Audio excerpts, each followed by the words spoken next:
10 महीने होने जा रहे हैं कोरोना को लेकर। सिर्फ एक संदेश देने में भारत सफल नहीं हो पा रहा है कि एक दूसरे से 2 गज की दूरी पर रहना है, मास्क लगाना है और हाथ लगातार साफ करते रहना है। अब इसके निर्देश और नियम बेमानी हो चुके हैं। कुछ लोग पालन कर रहे हैं और ज्यादातर लोग पालन नहीं कर रहे हैं। लेकिन ऐसा नहीं है कि कोरोना का असर कम हो गया है। बिहार के कैबिनेट मंत्री कपिल देव कामत का कोरोना से निधन हो गया। भारत में कोरोना से 1,12,161 से अधिक लोगों की मौत हुई है।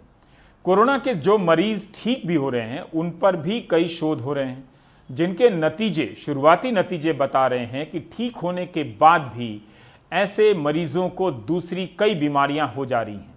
कोविड के इलाज में लगे डॉक्टर और स्वास्थ्य कर्मियों को भी तरह तरह की शिकायतें आ रही हैं। नींद न आने से लेकर अवसाद तक से वो जूझ रहे हैं। अप्रैल से लेकर अब तक महाराष्ट्र के स्वास्थ्यकर्मी कई बार अपनी सुरक्षा की मांगों के साथ सड़कों पर उतरे हैं। करीब 6 महीने से लगातार कोविड ड्यूटी पर तैनात हमारे डॉक्टर, नर्स अब खुद मानसिक रोगी बन रहे हैं। राज्य में 45,000 डॉक्टरों वाली इंडियन मेडिकल एसोसिएशन महाराष्ट्र ने चौंकाने वाले आंकड़े बताए हैं।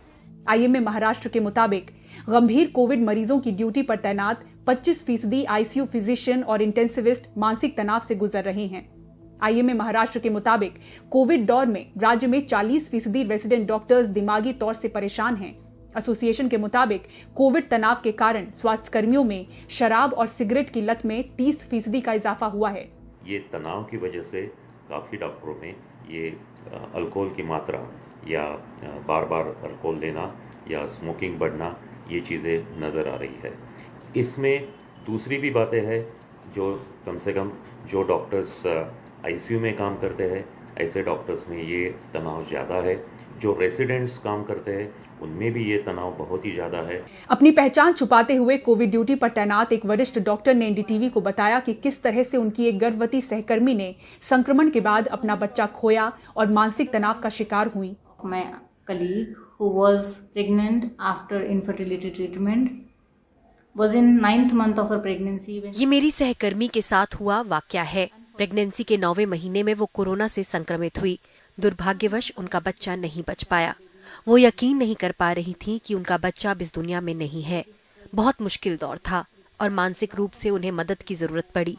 उन्हें ये समझाने में वक्त लगा कि ऐसे दौर में ये हादसा किसी के साथ भी हो सकता है। इसमें उनकी गलती नहीं है, वो फिर से माँ बन सकती हैं। It can happen to anyone at this time and she is going to be a mother another time. अपनी पहचान न जाहिर करते हुए मुंबई की एक स्टाफ नर्स ने बताया कि किस तरह कोविड मरीजों की सेवा कर रही नर्सेज हर रोज अपनों को लेकर तनाव और डर में हैं। पैंडेमिक में ड्यूटी कर रही हूँ। 7 डेज टाइम क्वारंटाइन पीरियड तो है, लेकिन अगर उसके बाद में सिम्टम्स दिखाई देते हैं या फिर मेरे घर पे इन्फेक्शन में देने के चांसेस रख सकती हूँ, ये विचारों से ही मुझे बहुत सारा टेंशन आया। तो ये भी बहुत चैलेंजिंग थिंग थी कि घर से हॉस्पिटल और हॉस्पिटल से घर आते समय भी कि मैं अपने घर वालों को तो इन्फेक्शन नहीं दे रही हूँ, मेरे वजह से उनको कुछ तकलीफ तो नहीं हो गई ना। तो ये सब ख्याल रखते हुए घर जाने के लिए भी बहुत डर लगता था। ये एक प्रकार की एंजाइटी और टेंशन का माहौल अभी भी हमारे मन में है। मुंबई के कई बड़े मनोचिकित्सक बता रहे हैं कि किस तरह मानसिक तनाव के कारण अब डॉक्टर ही डॉक्टर का सहारा ले रहे हैं। एंजाइटी और डिप्रेशन ये कुछ कॉमन ऐसे केसेस हैं जो पाए गए हैं। स्ट्रेस भी काफ़ी ज़्यादा पाया गया है। कोविड की एंजाइटी, अपने परिवार की स्वास्थ्य की एंजाइटी, अपने बच्चों की स्वास्थ्य की चिंता, ये सारी चीज़ें भी काफ़ी कॉमनली पाई गई हैं। ट्रीटमेंट के तौर पे साइकियाट्रिक और साइकोलॉजिकल लेवल पे हम हेल्प कर सकते हैं। अब डॉक्टर्स और वर्कफोर्स की बात करें, वो तो फ्रंट लाइन में होते हैं, तो उनके ऊपर खास जो स्ट्रेस आई है कोरोना पेशेंट्स को ट्रीट करने की, उसकी वजह से काफ़ी मानसिक तनाव महसूस होता है। अनलॉकिंग के साथ बिना मास्क में घूमते लोगों को देख तो लगता नहीं कि इनमें कोरोना का खौफ बाकी है, लेकिन दिन रात कोविड ड्यूटी पर तैनात डॉक्टर स्वास्थ्य कर्मियों के दर्द को सुनिए और जानिए तो शायद सोशल डिस्टेंसिंग और मास्क की अहमियत समझ में आएगी। मुंबई से पूजा भारद्वाज की रिपोर्ट, एनडीटीवी इंडिया के लिए। इसके बाद भी हाल यह है कि डॉक्टरों की सैलरी को लेकर कई रिपोर्ट के बाद भी कोई असर नहीं आया। मीडिया ने लिखा, हम सब ने दिखाया। सिस्टम को जैसे फर्क न पड़ता हो। जिन डॉक्टरों को कोरोना योद्धा कहा गया, राष्ट्रीय स्तर पर नौटंकियों का प्रदर्शन करवाया गया, उन डॉक्टरों को सैलरी नहीं दी जा रही है।